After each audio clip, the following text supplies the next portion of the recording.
제가 이마트 컬처 클럽에서 뭘 배운 적이 있습니다. 그때 이야기를 하다가 제가 목사인 줄로 알고 근데 죽어가는 천국 있어요? 도발하시더라고요. 자기는 안 믿는다 이거죠. 그래서 제가 그랬습니다. 물론 있지요. 그런데요. 이 땅에서 천국을 살지 못하면 죽어가는 천국도 없어요. 그랬더니 의외로 그런 명쾌한 답이 있었네요. 그러더라고요. 무슨 의미로 이해를 했는지는 모르겠어요. 그 뒤에 얘기를 제가 안 했거든요. 왜냐하면 천국은 장소가 아니라 하나님의 통치와 다스리심을 받는 것이기 때문에 그렇습니다. 아멘입니까? 그렇습니다. 오늘 설교 끝. 이제 편안하게 들으시면 됩니다. 대통령이 취임하고 첫 번째 공약 속에는 그 정부의 핵심 가치가 들어있음은 분명합니다. 예수님의 첫 설교도 그렇습니다. 그런데 예수님의 그 첫 설교의 메시지는 세상의 풍요로운 물질이나 안위나 위로 같은 단어가 없습니다. 우리가 읽었듯이 바로 하나님 나라 천국이었습니다. 오늘 우리가 읽은 말씀은 예수께서 비로소 처음으로 전파하여 말씀하시기를 회개하라. 천국이 가까이 왔다. 자, 때가 찼고 하나님 나라가 가까이 왔으니 회개하고 하나님 나라의 복음, 하나님 나라에 관한 복음을 믿으라 말씀하십니다. 이 말씀은 예수님의 사역 전체를 관통하는 중심 내용이자 인류 역사의 거대한 패러다임 시프트, 그러니까 인식의 전환을 알리는 선언입니다. 그래서 우리는 이 시간 예수님의 첫 설교의 의미를 깊이 묵상하면서 우리 신앙의 중심 뼈대를 곧게 세우고 우리 삶에 주시는 하나님의 세미한 지혜의 음성을 듣기 원하는 것입니다. 우리의 신앙의 뼈대가 똑바로 서지 않으면 만병의 근원이 거기서 옵니다. 우리는 먼저 본문을 읽으면서 한 가지 질문을 해야 합니다. 왜 똑같은 내용인데 하나는 천국이고 하나는 하나님 나라지? 여태까지 이런 질문을 안 해보셨다면 문제가 좀 있는 겁니다. 성경은 믿으라고 해서 그대로 무작정 무대뽀로 믿는 맹신이 아니기 때문에 그렇습니다. 예수님 뭐라고 하십니까? 너희가 성경에서 영생이 있는 줄 알고 성경 읽지. 그것은 바로 나에 대한 기록이야. 그래서 참 하나님과 그의 독생자 예수 그리스도를 아는 것이 바로 영생이라고 말씀하시는 겁니다. 그래서 아는 것은 정말 중요합니다. 물론 그 안다는 게 그냥 머리로 아는 건 아닌 것은 여러분이 너무나 잘 아시겠지만 그렇습니다. 그래서 왜 하나는 마태는 천국이라고 그랬고 마가는 왜 하나님 나라라고 그랬을까? 이거 좀 물으셔야 됩니다. 그것은 바로 구약 성경의 10계명 중에 너는 내 하나님 여호와의 이름을 망령되이 일컫지 말라라는 이 말씀 때문에 그렇습니다. 당시 유대인들은 이 3계명을 어기지 않으려고 극도로 조심했습니다. 그래서 유대인들은 하나님의 이름을 너무나 거룩하게 여겼기 때문에 율법을 필사하다가, 서기관들이 율법을 필사하다가 하나님의 이름이 나오면 우리가 아는 대로 붓을 빨고 몸을 정결하게 하고 다시 와서 그 단어를 썼다라고 전해집니다. 그래서 그들은 엘로힘이나 야훼, 여호와라는 단어가 나오면 그 이름을 직접 쓰는 대신에 그분이 계신 하늘의 처소, 그분이 계신 처소를 의미하는 헬라말로는 우라논입니다. 우라논. 우리가 뭐 원자기호 우라늄과 같은 어원입니다. 우라논이라는 단어로 바꿔서 썼습니다. 탕자가 집으로 돌아가면서 하는 말이 있죠. 내가 하늘과 아버지에게 죄를 졌지만 하는 바로 그 하늘이 하나님을 완곡하게 표현한 말인 것입니다. 이렇게 유대인들은 하나님의 이름을 직접 쓰기를 꺼려했기 때문에 하늘이라는 단어로 바꿔 썼기 때문에 그렇습니다. 마태복음의 1차적인 독자는 유대인들이었습니다. 그래서 마태는 유대인들의 그 정서, 그들의 그 경외심을 존중했기 때문에 하나님 나라, 킹덤 오브 갓 대신에 킹덤 오브 헤븐, 하늘나라로 이렇게 바꿔서 기록한 것입니다. 반면에 마가복음은 로마나 그리스인들을 상대로 쓴 편지였기 때문에, 복음이었기 때문에 유대인의 관습을 잘 모르는 이방인들이 하늘나라라고 하면 저 구름 위에 어디 스카이라는 공간 개념으로 이해할까봐 정확하게 하나님의 통치를 명확하게 밝혀서 하나님 나라로 직설적으로 표현을 썼습니다. 그래서 두 개가 같은 뜻을 다르게 표현한 것을 우리는 이해를 할 수가 있습니다. 그런데 이 오해에서 하늘나라, 천국이라고 하는, 하나님 나라, 천국이라고 하는 이 다른 단어들 때문에 한국교회에서는 이 천국이라는 이 개념을 심각하게 오해하는 경향이 있습니다. 우리가 잘 아는 예수천당, 불신지옥, 구호에서 알 수 있듯이 이 많은 교인들이 천국을 그냥 예수 믿고 죽은 뒤에 영혼이 들어가는 그냥 극락과 같은 곳으로 이해를 했다는 것입니다. 그래서 예수님이 오늘 말씀하신, 가장 먼저 선포하신 하나님 나라의 현재성, 지금, 그리고 하나님의 다스리심을 강조한 통치에는 관심 없이 그냥 죽어가는 천국 정도로 이해한 데서 한국교회의 그 많은 문제들이 파생된 게 아닌가라고 우리는 생각하는 것입니다. 예수 믿고 예수 천당하니까, 예수 믿고 천국행 티켓을 받아놨으니까 이제는 기독교를 이용해서 내 욕심을 채워도 된다고 하는 착각이 불러온 문제들이 아닌가 하는 것입니다.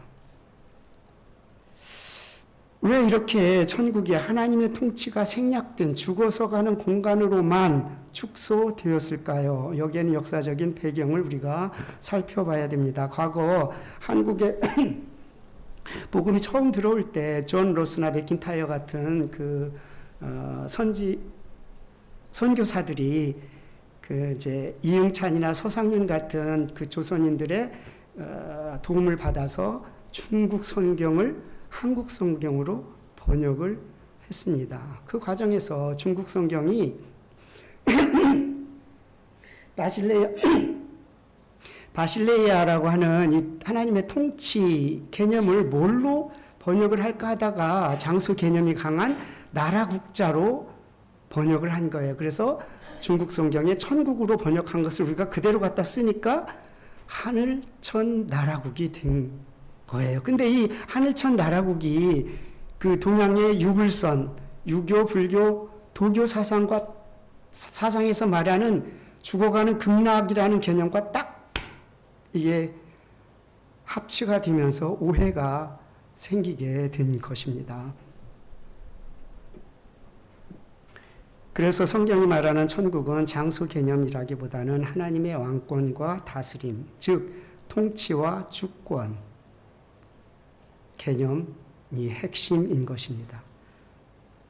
그럼에도 그 번역의 한계와 문화적인 영향으로 한국교회는 예수님이 지금 이 땅에서 하나님의 통치가 시작되었다라고 하시는 그 천국 복음을 죽어 천당 가는 차표 정도로 오해하고 많은 영적 곡해를 낳은 것입니다. 이해가 되십니까? 긍정을 안 하셔서 내가 틀렸나 갑자기.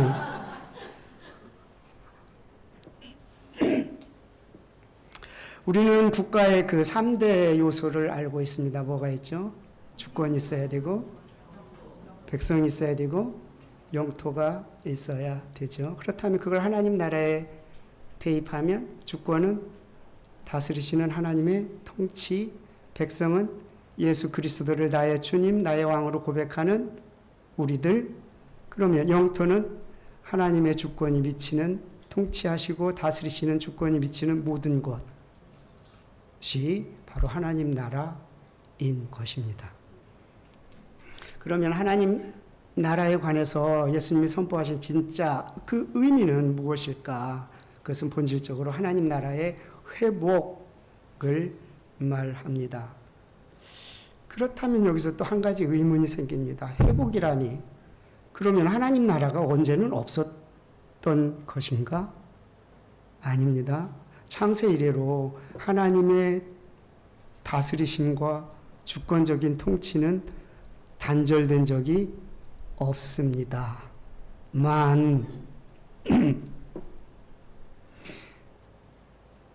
창세기 3장에서 우리의 조상은 하나님 앞에 반역을 하게 됩니다. 그래서 우리가 성경 창세기부터 요한계시록까지 읽을 때 구속사적인 관점으로 읽어야 한다고 하는 것은 잘 아실 텐데, 창조, 타락, 예수님의 구속사역, 다시 재창조, 회복, 이 관점에서 우리가 성경을 읽지 않으면 곁길로 가는 많은 이단들이 빠지는 그런 곳에 빠질 수도 있습니다. 다시요, 창조, 타락, 구속사역, 예수님의 십자가와 부활사역, 그 다음에 재창조, 회복의 관점에서 우리가 성경을 읽어야만 합니다. 자, 예수님께서 하나님 나라의 회복을 선포하셨는데, 그것은 바로 아까 말씀대로 창세기 3장 우리 조상의 시조가 하나님 앞에 반역을 했습니다. 어떤 일입니까? 사탄의 유혹을 받아서 하나님이 너는 정령 죽으리라 하신 말씀을 어떻게 흐립니까? 살짝 죽을까 하노라 로 바꾸면서 거역을 합니다. 이들의 원죄는 단순한 도덕적 타락이 아닙니다. 바로 내가 나의 왕이 되어서 내 맘대로 살겠다는 반역입니다. 하나님의 통치의 정면으로 도전하는, 하나님의 다스림을 부정하는 반역 행위인 것입니다. 이 DNA는, 내가 나의 왕이 되어서 내 맘대로 살겠다고 하는 이 DNA는 지금도 많은 사람들의 핏줄 속에 면면이 흐르고 있습니다. 그 원죄의 결과로 인간은 사탄과 죄, 사망의 왕노릇하는 그 어둠의 지배 아래에 놓이게 된 것이죠. 로마서 5장 21절 그러므로 한 사람으로 말미암아 죄가 세상에 들어오고 그 죄로 말미암아 사망이 들어왔나니 이와 같이 모든 사람이 죄를 지었으므로 사망이 모든 사람에게 이르렀느니라. 하나님과의 관계가 깨졌고 이웃과의 관계가 파괴되었으며 피조 세계 전체가 저주 아래 신음하게 되었다라는 말씀입니다. 해서 예수님의 이 첫 설교는 바로 이 창세기 3장의 저주와 사탄의 불법 점령을 끝내시겠다는 선전포고인 것입니다. 그러므로 예수님이 땅에 오신 것은 하나님의 땅을 불법 점검하고 지가 왕인 척하는 사탄과 죄의 권세를 심판하기 위함인 것입니다. 나아가 깨어진 피조 세계를 완전히 수복하기 위해서 왕이신 하나님이 직접 인간의 몸을 입고 인간의 역사 속에 개입하신 위대한 사건인 것입니다. 예수님의 이 첫 설교를 시작하기 전 마태복음 4장 바로 앞에서 있던 사건을 우리가 잘 알고 있습니다. 마귀의 사탄의 시험을 꺾고 승리하신 사건입니다. 첫 번째 아담은 사탄에게 져서 생육하고 번성하고 다스려라 라는 통치권을 빼앗겨 버렸습니다. 그러나 마지막 아담으로 오신 예수님은 사탄의 유혹을 꺾고 승리하셨습니다. 그러니까 예수님이 이 땅에 오셔서 귀신들을 몰아내고 질병을 치유하고 죽은 자를 살리신 사건은 단순한 신기하고 놀라운 기적이 아닌 것입니다. 성경에 기록된 예수님의 그 많은 기적들은 바로 새로운 왕이 오셔서 이 세상을 통치하기 시작하셨다라는 것을 온 백성과 온 세상에 생생하게 보여주시는 하나님 나라에 관한 생동감 넘치는 시청각 교재인 것입니다. 그래서 우리가 성경을 읽을 때 많은 기적들과 이적들을 대할 때 새로운 왕이 오셨구나 라고 이해를 해야만 되는 것입니다. 마태복음 12장 28절에서 예수님은 이렇게 말씀하십니다. 내가 하나님의 성령을 힘입어서 귀신을 쫓아내는 것이면 하나님 나라가 이미 너희에게 임하였느니라. 예수님이 가는 곳마다 기적을 통해서 질병을 치유하고 귀신 들린 자를 온전케 하고 성난 바다를 잔잔케 하고 죽은 자를 살려서 사망을 굴복시키신 것은 이전에 세상을 지배하던 악한 권세를 합법적으로 무장해제시키신 새로운 왕의 행차이신 것입니다. 주님이 행하신 그 기적의 수혜자들은 단순한 치유를 넘어서 악한 권세에 눌려 포로로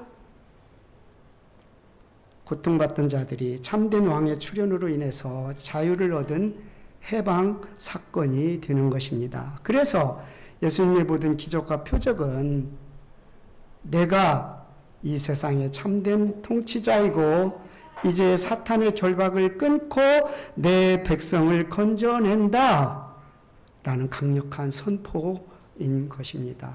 주님은 그 기적들을 통해서 온 천하에 이렇게 외치십니다. 사탄아, 이제 너의 압제는 끝났다.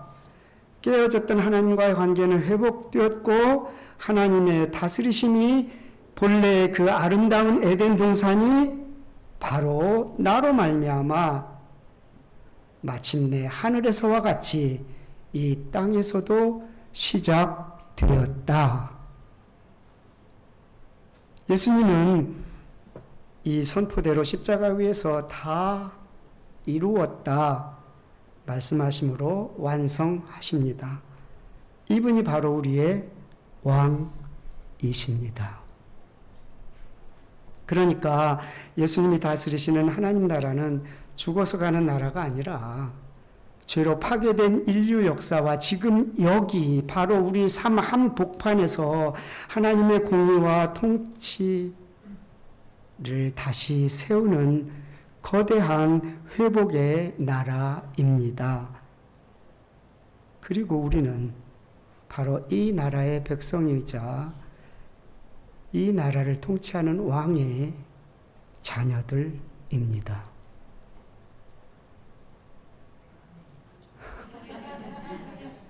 그러니까 사시면서 조금 힘들어도 인상을 펴시고 자부심과 긍지를 가지고 사셔도 됩니다. 그런데요, 우리가 이 가슴 벅찬 말씀을 듣고 교회 문을 나서는 세상은 완전히 회복된 나라가 아닙니다.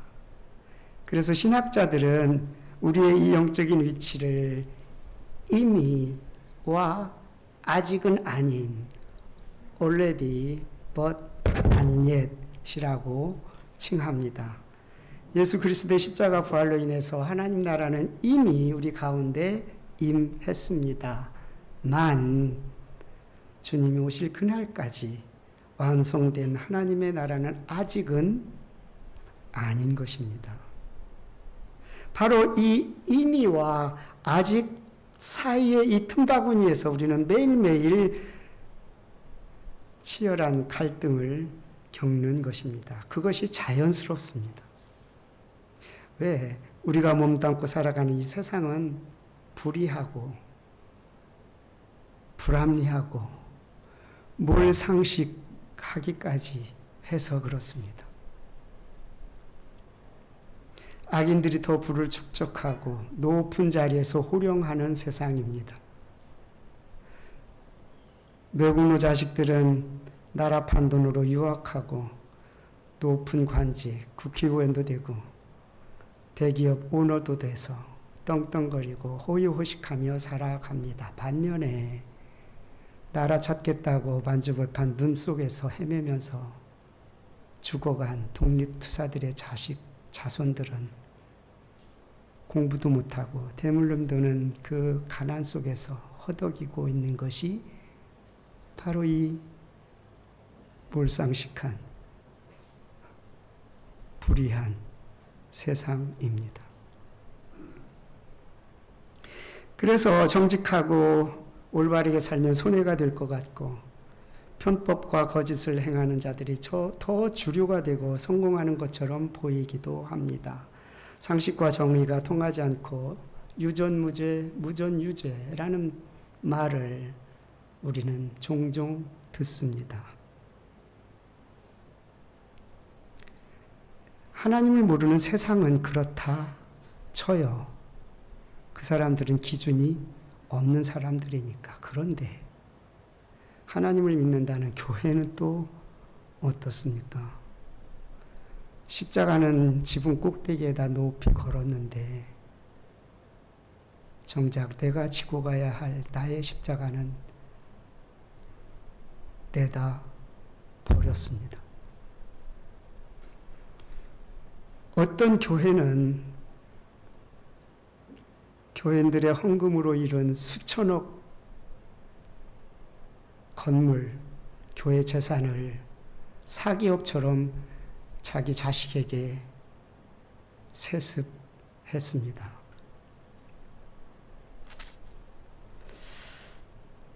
교인들에게는 낮아지고 섬기라고 설교는 잘 하면서 자기는 높은 자리 감투를 사겠다고 성도들의 피 같은 교회 헌금을 선거자금으로 갖다 바치는 현실입니다. 이 설교 나갈 텐데 방송으로 좀 들었으면 좋겠습니다.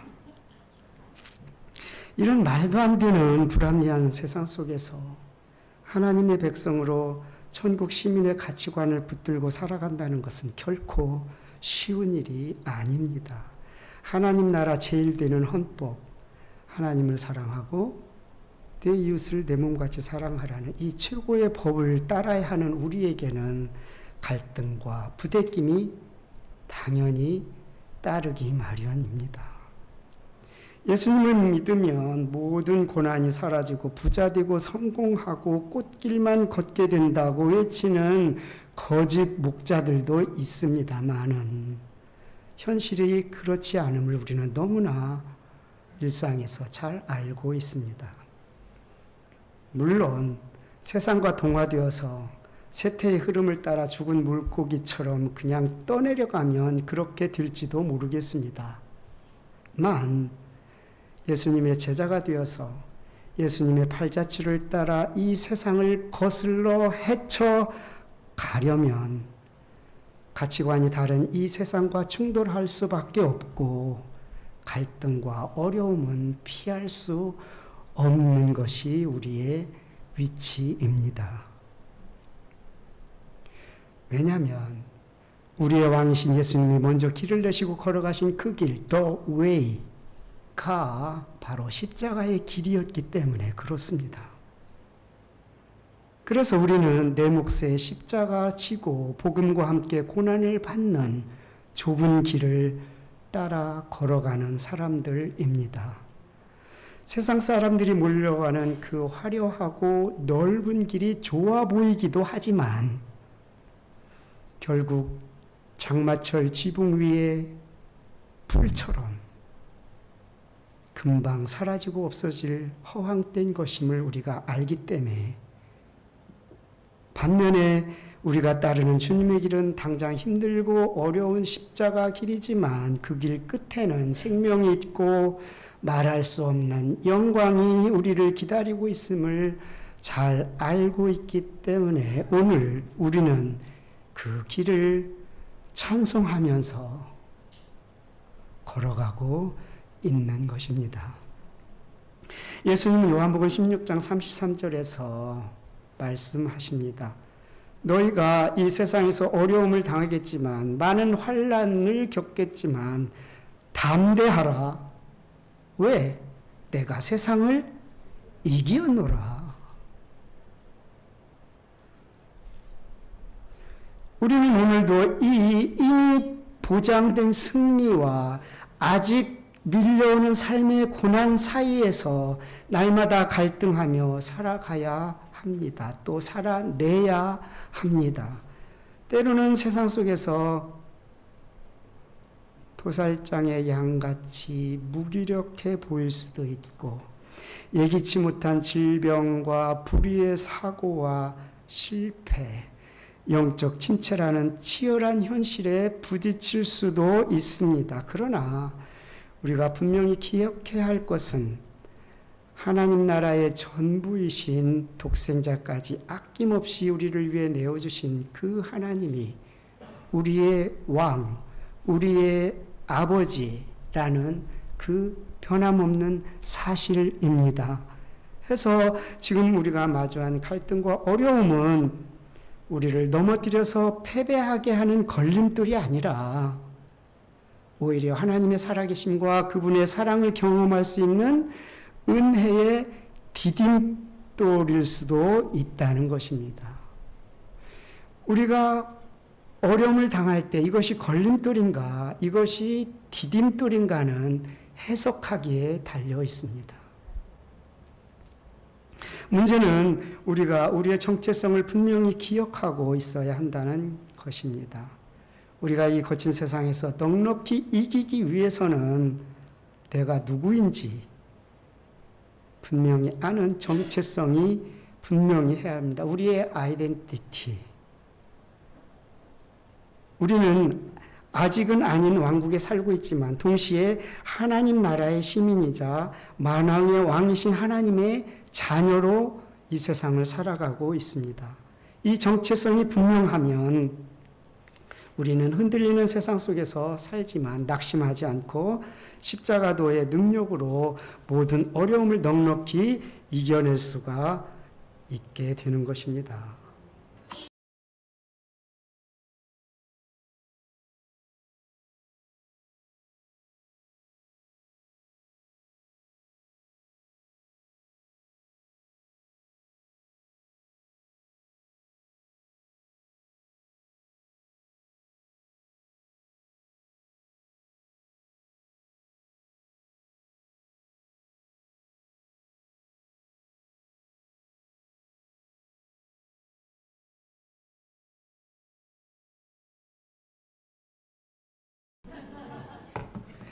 같이 불러보고 싶은데 예, 참겠습니다. 무슨 의도인지는 이해하셨죠? 예, 우리는 하나님의 왕자, 하나님의 공주로 살아가고 있습니다. 로마서 8장 바울의 찬송처럼 가난도, 헐벗음도, 사망도, 생명도, 현재 일도, 장래 일도, 세상 그 어떤 것도 우리를 그리스도의 사랑에서 결코 끊을 수 없습니다. 왜요? 이미 이기신 주님께서 나와 함께 하시기 때문에 그렇습니다. 그래서 우리는 이 아직 거친 세상 속에서도 모든 것을 우리를 사랑하시는 이로 말미암아 넉넉히 이기느니라 찬송할 수가 있는 것입니다. 우리 평생에 이 말씀 단단히 붙들고 넉넉히 이기면서 사시는 저와 여러분 되시기를 주님의 이름으로 간절히 축복하고 축원드립니다. 천지의 주제시며 만왕의 왕이신 우리 아버지 하나님, 인간의 범죄와 반역으로 깨어지고 짓밟힌 이 땅에 독생자 예수 그리스도 보내주셔서 영원한 하나님 나라를 회복시켜 주시니 감사합니다. 그동안 우리가 천국을 거저 죽어가는 사후세계 동안 오해하며 이 땅에서 내 뜻대로 내가 왕노를 하려 했던 교만과 안일함을 용서하여 주옵소서. 회개하라, 천국이 가까이 왔다. 주님의 이 첫 설교의 선포를 가슴에 깊이 새기게 하옵소서. 우리가 발을 딛고 서 있는 이미와 아직의 현실이 아무리 거칠고 부대낄지라도 낙심하거나 세상과 타협하지 않게 하옵소서. 오직 왕 대신 주님의 말씀 앞에 기꺼이 내 생각과 뜻을 굽혀 순종하는 저희들 다 되게 하옵소서. 우리 사는 동안 우리의 삶으로 하나님 나라를 선포하며 증거하는 복음의 증인으로 살게 하옵소서.